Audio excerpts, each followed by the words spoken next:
Me right now with more on the impact of bad policy on their constituents is Georgia Congresswoman Marjorie Taylor Greene and Florida Congressman Michael Waltz. Great to see you. Yeah, thanks, Maria. Thanks so much for being here. You've been talking with constituents, and now you're facing this, uphill battle of funding the government, but not having Nancy Pelosi's policies continuing. Where are we on this? Well, we're working it out, and we have our work cut out for us coming up this week.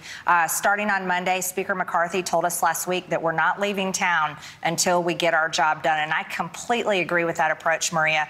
Americans are used to working overtime in their jobs. I think Congress should be doing the same thing. Look, I know you're not a member of the Freedom Caucus anymore, but what does the Freedom Caucus want? What is the issue with a 30-day short-term resolution here so that the government doesn't shut down? Or should a shutdown happen? Well, I think conservatives across America are sick and tired of the overspending in Washington. With over $33 trillion in debt, that is outrageous. What we want to see happen is we want to see to cut spending in our appropriation bills. I think we can do that. But we have to prioritize the border. The border is completely out of control. Over 300 Americans dying every single day. Drugs, human trafficking, and now thousands of migrants, illegal aliens, being mass released by Border Patrol. Why? Because the Biden administration doesn't care about a border. With the Biden administration, we have no border. Well, I mean, look, you say that there's common ground there, but look, Congressman Waltz, you haven't even had an agreement on funding the military. What's the problem with the DOD appropriations bill?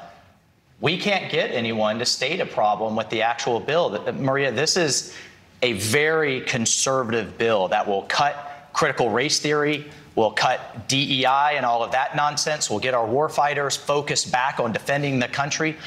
Maria, it establishes an inspector general for Ukraine funding to keep eyes on what Biden's sending over there with his blank check. It cuts $20 billion of wasteful spending out of the Pentagon. Maria, it even takes $1 billion out of the civilian bloated workforce and gives the enlisted troops a 30% raise. So we can't get anyone to say what's wrong with that. What I think is happening is they're using that bill as hostage for the broader spending cuts. I totally agree with Marjorie, with the Freedom Caucus and others. We have to get spending under control, but we can't do it on the backs of our troops and getting this Biden's Pentagon under control to cut the climate, CRT, and other nonsense. So I've told Speaker McCarthy, bring it to the floor. Enough is enough. Let's have people go on record with how they want to vote. Well, it looks like that's what's going to happen this week, but a lot of people expect a government shutdown. So what happens then? Well, I don't think that needs to happen. Actually, I think that we need to work. We need to do our jobs. And I think we're capable of doing that. The voters across America gave Republicans the House majority for a reason. And that's because they don't like Democrat policies of failure, of high inflation. Senior citizens can't afford groceries. Gas prices are out of control. No one can afford their electricity bills. Yeah. And nobody wants the Green New Deal. And so I think it's our job to get in the room and get to work and figure out how to fund the government, but do it appropriately. Yeah, no, and I just want to add to that. My problem with the shutdown is then Biden can say, you know what, Border Patrol isn't getting paid. Can just literally throw his arms up and it'll make the border situation worse. And what I want folks to understand is the last time we had a shutdown, President Trump was in office and could manage, the impact of it. Now with Biden in office, he can say, you know what, Republicans in the House did this. The investigation stopped. The troops don't get paid. The Border Patrol doesn't get paid. I just don't think that's the way to go. Layer on top of this, Congresswoman, you've got a strike right now from the United Auto Workers. Tell me where that's going and whether or not you elected officials can do anything about that. I think it's a disaster for America. These auto workers are striking. They're striking the big three.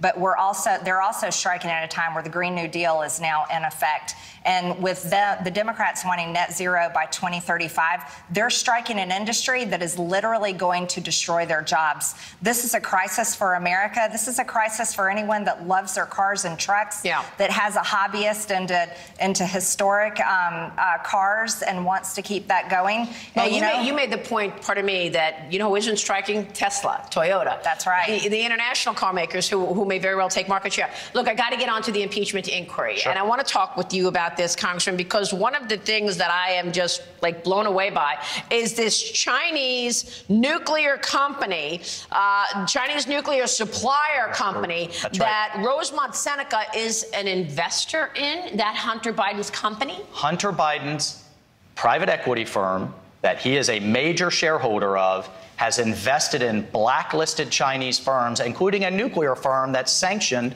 for trying to steal our nuclear warheads. So he and the White House say, oh, he's not on the board anymore. Maybe not, but you know what? He's an equity holder. He has a financial interest. And we know this just from business filings in China. So here's why the inquiry is so important over a regular investigation. The inquiry penetrates executive privilege, whether it's over the emails, and it has standing to get these kinds of records from whether it's the banks, the LLCs, the shell companies, or these private equity firms that Hunter is an equity holder. So how is that then affecting Biden saying, we don't want to contain China. We want China to be successful on the international stage? How is policy being affected by his family getting enriched? And that's what we've been trying to identify, Congresswoman. We've been trying to identify what specific policy changes did Joe Biden make, or was Joe Biden behind to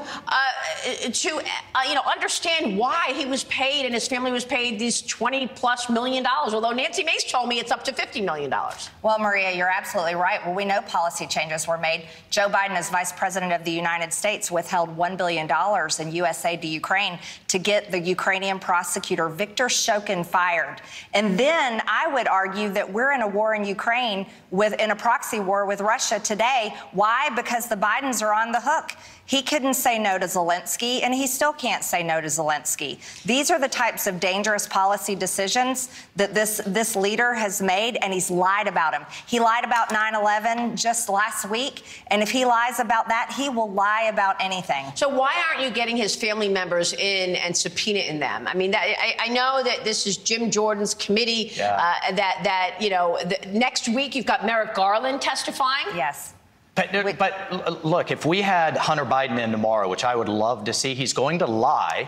We need to have his bank records. We need to see where the money went. We know he complained about paying dad's bills. He complained that he couldn't have access to dad's account. He complained about having to share half his salary. Yeah. That's all admissible in court, but I want to see the actual records, and that's what Jordan and that's what Comer are going after, and that's why the inquiry is needed. Are we going to see a subpoena of Biden family members? I will say yes eventually, but we're going to have all of the information in front of us beforehand. And here's something else. But what if you don't get it?